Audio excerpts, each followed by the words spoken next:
What's up guys, and thank you so much for watching this video. It's the second one in my motivational video series called How to Fly with a Clipped Wing.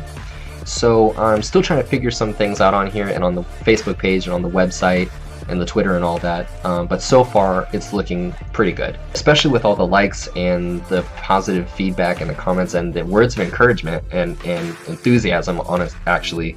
It's just been very awesome, and you're terrific, you're fantastic, thank you.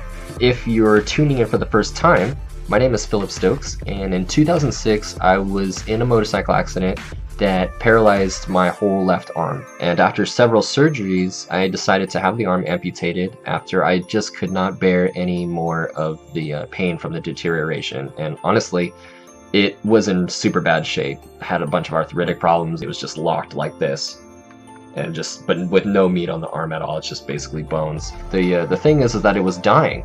So from the instant that the nerve roots were pulled out after landing on my neck in the accident, the muscles and the nerve tissues themselves, as I understand it, and everything in the chest on this side, the shoulder blade and the shoulder itself, everything suffered tremendously by the time 6 years had rolled around especially.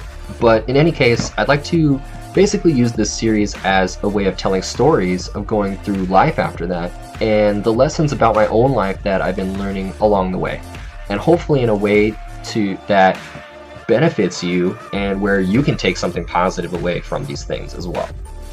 And in my last video, I mentioned that I've managed to adapt to many situations by looking at 5 major elements of what I was in control of and could use to my advantage. And that's patience, perspective, positivity, perseverance, and passion. And this might work for you too. In this episode, I'll talk a bit about patience in the context of life as an amputee and with still paralysis going on. I remember the way I used to think about patience, and I've heard this a lot too, is that it's something that we try and have with each other and our environment, and that's definitely true. Patience while you sit in traffic is what keeps you from getting out of and flipping your car over or other people's cars over. Patience is what you have with a crying baby on a flight, or with someone you're trying to talk to who doesn't quite speak your language very well. And that's definitely all well and good, for sure. However, over these past several years, I've also come to learn of patience as something that's so important to have with myself, for sure. And until I really started considering this, I didn't realize how impatient I actually was with myself. Many of the simple everyday processes that normally take a second can take minutes or hours. Folding laundry, clipping the fingernails on my one remaining hand, which would be a great video actually, by the way. I do that with my feet. Tying my shoes, washing dishes, hopefully without breaking anything, for God's sake. Playing video games with one hand, you name it. And at first, yes, it was basically pretty maddening to have to take extra time to shower or dress myself or make a sandwich with one arm while carrying the dead weight of the other around. The more patience I consciously had with myself to physically say out loud to myself, for example, dude, you are trying to tie your shoes with one hand to go running by yourself, okay? No one is rushing you except you.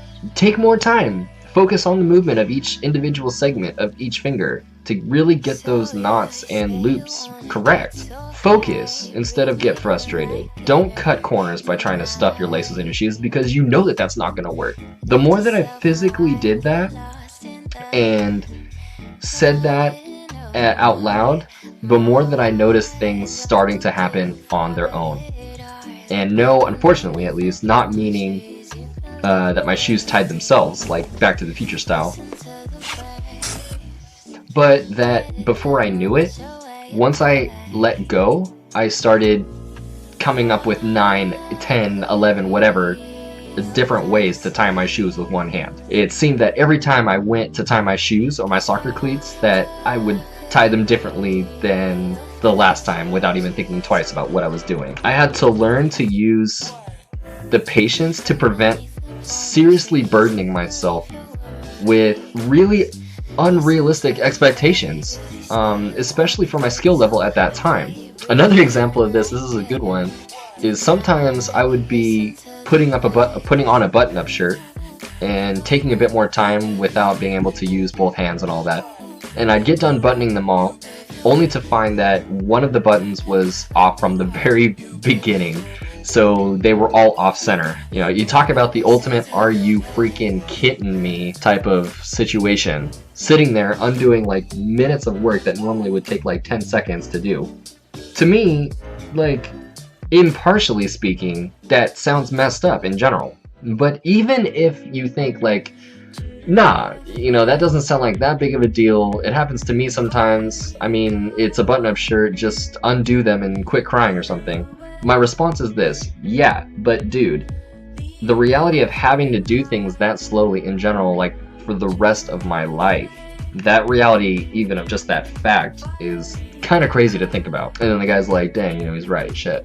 In this new life of mine, it was so important that I made the choice and that I made the conscious decision to afford myself the time to do something, whatever that time was necessary.